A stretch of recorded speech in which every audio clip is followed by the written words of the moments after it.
Yadav. My question is, the Muslim brethren in India, why do they refrain from saying Vande Mataram? And what is the reason? I mean, Vande Mataram is a thing which symbolizes Indian nationalists and doesn't have a religious identity. Sister Voida, yesterday you were there in the program? No, sir. Because this question was asked by another sister yesterday, but since you were not yesterday, I repeat my answer. The sister asked the question that why do Muslims refrain from saying Vande Mataram? Before I give the answer, why do Muslims refrain, I would give some advice that even the Hindus should refrain. Why? Because it goes against the scriptures. As I mentioned earlier,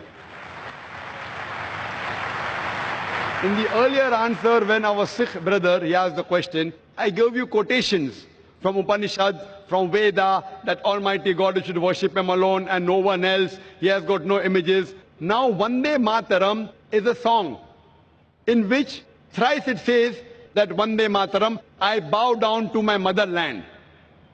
Now in Hinduism you worship only Almighty God and no one else.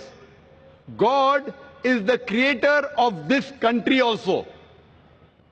Fine? So it goes against your scriptures. And Hinduism is against idol worship. Hinduism says you bow down only to Almighty God and no one else. You worship Him alone, no one else. So besides Muslim, first I would like to say it goes against the Hindu scriptures. You ask any Hindu scholar, if you ask a layman or a laywoman who's unaware of the Hindu scriptures, they may not know it goes against. Coming to nationality, I'll tell you afterwards.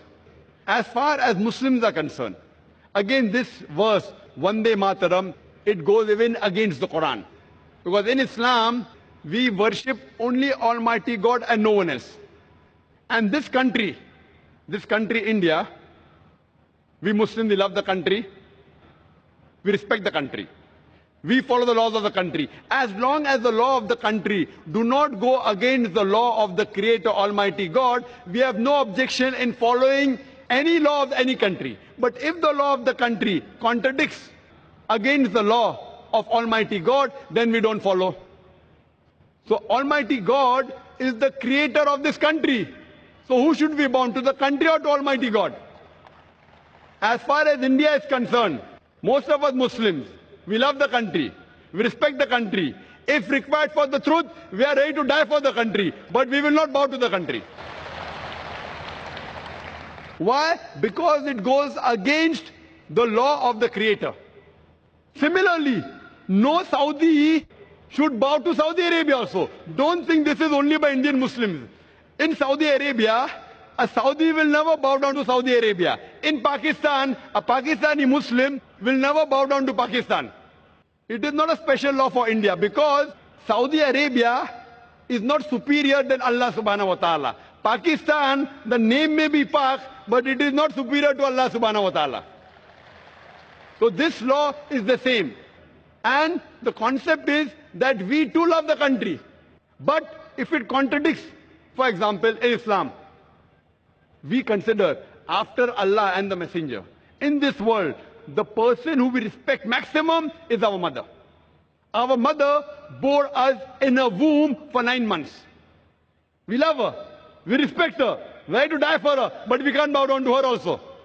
When I cannot bow down to my biological mother, where is the question of me to bow down to this land? Why?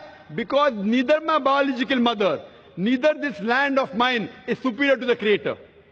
Furthermore, there are 12 lines in the Vande Mataram. 3 is Vande Mataram, which is against Quran and Hadith. Similarly, there are attributes given to Almighty God about Durga, about Lakshmi, about wealth, etc., which contradicts against the concept of Islam. So because it goes against, it is belittling God. So I will not belittle my Creator just for this country. But I love the country. That does not mean that I do not love the country. And this song was written by whom? It was written by Bankim Chakrabarty. For what? It was a political move. And now a few years back, they want to create a century and they don't even know the date when it is written down. It is more for political motives that the Indian politicians want to make a thing. But these Hindu Indian politicians don't know that they are going against their own Veda by making a political issue. Hope that answers the question. Thank you, sir. Next question would be from this mic, but before that, may I just mention a point? We have some sisters, what I realized in the mic, they come after some time. I would encourage